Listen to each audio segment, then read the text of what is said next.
Comscore नुसार आता isakal.com आहे देशातील नंबर 1 ची मराठी न्यूज वेबसाईट। प्रत्येक अपडेटसाठी isakal.com ला नक्की भेट द्या। नमस्कार, मी धनंजय सानप, द ॲग्रोवन शो मध्ये तुमचं स्वागत।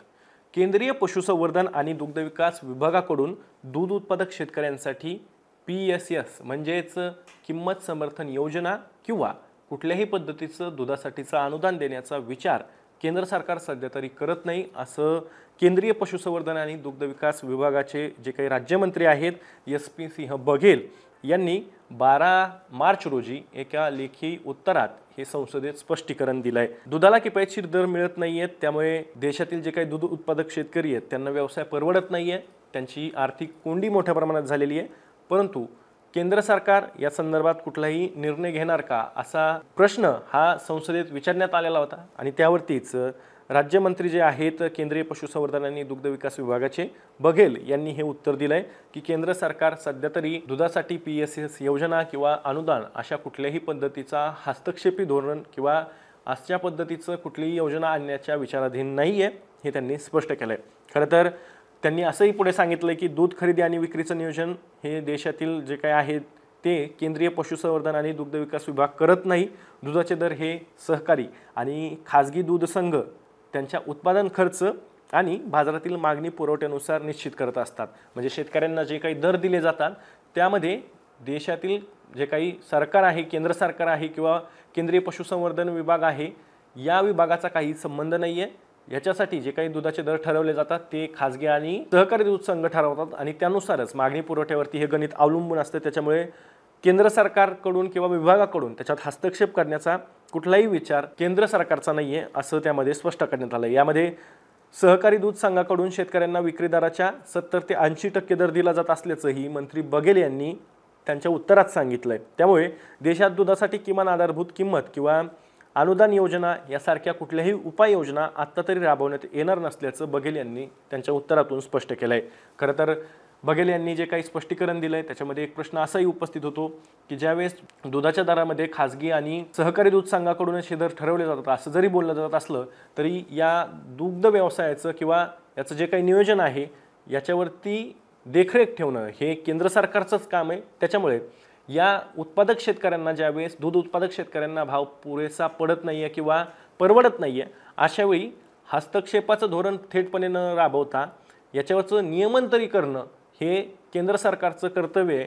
कदाचित बघेल यांना याचा विसर पडलेला असावा। त्याच्यामुळे केंद्रीय पशुसंवर्धन आणि दुग्ध विकास मंत्रालयाने या पद्धतीचं हे स्पष्टीकरण दिलंय। खरं तर त्याच्यामध्ये असंही सांगण्यात आलंय की या उत्तरातच देशाच्या कृषी अर्थव्यवस्थेत दुग्धजन्य पदार्थाचं योगदान हे 5%, तसंच पशुधनातील उत्पादनातही दूध आणि दुग्धजन्य पदार्थाचा मोठा वाटा आहे। 2022-23 मध्ये एकूण अन्नधान्याच्या तुलनेत दुधाचं उत्पादन किती होतं तर देशातील दूध उत्पादन हे 11,16 कोटींवरती पोहोचलंय, असं सुद्धा बघेल यांनी त्यांच्या उत्तरात सांगितलंय। खरं तर हे जर का वास्तव असेल तर आपल्याला हे लक्षात यायला हवंय की दूध उत्पादक शेतकरी जे आहेत, ज्या दूध उत्पादकांना सध्या किफायतशीर दर मिळत नाहीये, म्हणून मागच्या जर का बघितलं आपण राज्यातली परिस्थिती बघितली तर मागच्या 5 वर्षापासून दूध उत्पादक शेतकरी यांना त्या पद्धतीने रस्त्यावर उतरतायत, आंदोलन करतायत, मोर्चा काढतायत, सरकारला निवेदनं देत आहेत, सरकारचं लक्ष वेधण्याचं त्यांच्या प्रश्नाकडे प्रयत्न करतायत, परंतु राज्य सरकार त्याकडे लक्ष देत नाही।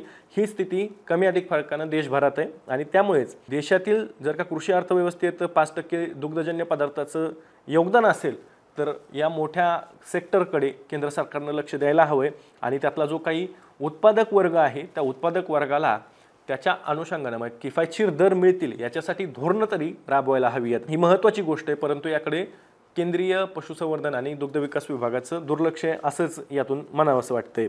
केंद्र सरकारकडून दूध उत्पादनातील वाढ करण्यासाठी आणि दुग्धजन्य पदार्थाच्या प्रक्रियेसाठी देशभरात 6 योजना सुद्धा राबवल्या जातात, असं सुद्धा बघेल यांनी त्यांच्या उत्तरात सांगितलंय।